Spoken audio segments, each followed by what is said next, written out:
His name is Beorn. And he's a skin changer.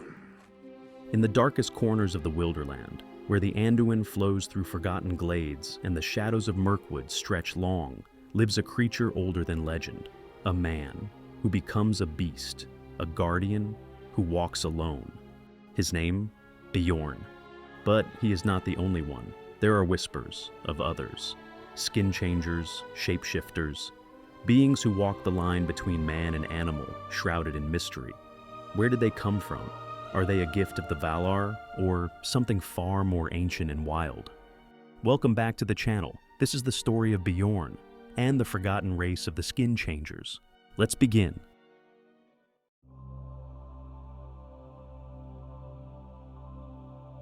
We first meet Beorn in The Hobbit, when Gandalf leads Thorin Oakenshield and his company to a secluded hall on the edge of the Anduin.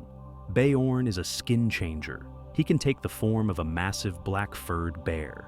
Towering in both forms, he's a solitary figure, fierce, reclusive, yet noble. He speaks with animals, commands them as friends, not as pets. Horses, hounds, and even bees attend to him with uncanny loyalty. He despises orcs and anything tied to the darkness of Dol Guldur, but he has a deep respect for nature, freedom, and justice. In the Hobbit films, his brief appearance leaves a lasting impression. Equal parts mythic and primal, his wild strength is matched by a strong moral compass. He's not just a guardian of the wild, he is the wild, untamed, ancient, and watchful.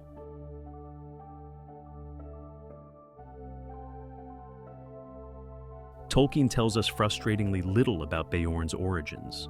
In The Hobbit, Gandalf only says he is not the sort of person to ask questions of, but there are whispers buried in the lore. Beorn is said to descend from ancient men, likely the men of the North, rugged tribes who never journeyed west to Beleriand or Numenor. They remained close to the land, steeped in forest lore and old magic. Tolkien once wrote that Beorn might come from a race tamed in part by the company of beasts, suggesting deep bonds with the animal world forged over generations. Some theories even suggest Beorn's kind may predate recorded history, perhaps remnants of an older world, kin to the ancient spirits like the Ents, or even akin in essence to the Maya, though mortal.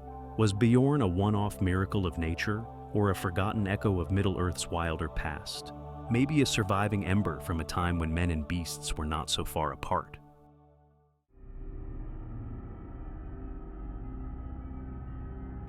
The real question is this: was Beorn truly alone? Or was he the last of a forgotten people, an ancient race of skin changers who once roamed the north? Gandalf, ever careful with words, tells Bilbo and the dwarves, he is a skin changer. Sometimes he is a huge black bear, sometimes he is a great strong black-haired man. But crucially, he also calls him one of the skin changers, plural. That quiet word opens a door to speculation Tolkien never fully closed. Did others exist before him? Did they roam the eastern forests, or dwell in hidden valleys beyond the northern wastes? There are no names, no clear records, just a lingering echo in the language. Perhaps their race once served as guardians of nature, watchers of balance between beast and man. Or perhaps they were feared and hunted by both elves and men, mistaken for monsters. What if the wild places of Middle-earth, those Tolkien left unmapped, still hold traces of these beings?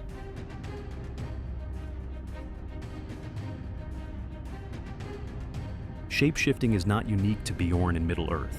In the First Age, we see both Sauron and the great wolf Draugluin take on animal forms.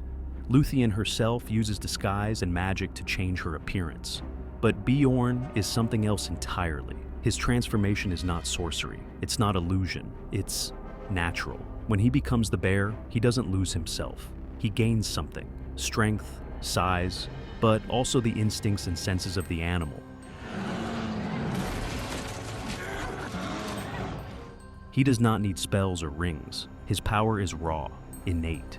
That makes Beorn one of the few beings in Tolkien's world whose magic seems rooted not in the mind, but in the flesh.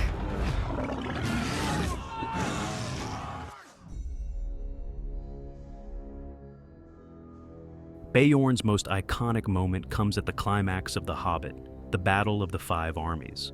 Just as all hope seems lost and Thorin falls in battle, Beorn arrives, not as a man, but as an unstoppable bear.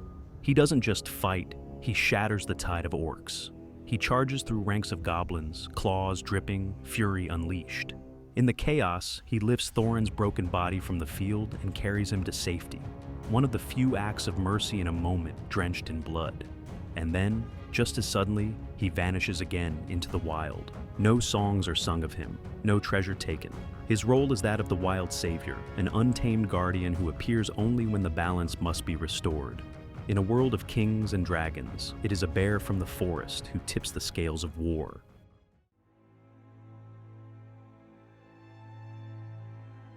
After the events of The Hobbit, Beorn's legend only grows. He becomes a chieftain of the Anduin Vales. His people, the Beornings, are said to be fierce warriors, strong, tall, and wary of strangers. By the time of The Lord of the Rings, they guard the High Pass and protect travelers from orcs and worse. Whether his descendants inherited his ability is unclear. Some believe that only Beorn had the true power of transformation. Others whisper that the Beornings still held the secret, that in the deepest woods, under full moons, the old blood still remembers. Beorn remains one of Tolkien's most enigmatic creations, a man caught between the world of beasts and the world of men, a relic of an older age when wild magic still ran in the veins of the earth. Was he the last of the skin changers, or just the last known? Middle-earth is a land of many mysteries, and in the north, the land Beorn once roamed, the woods are still thick, the mountains deep, and the rivers swift.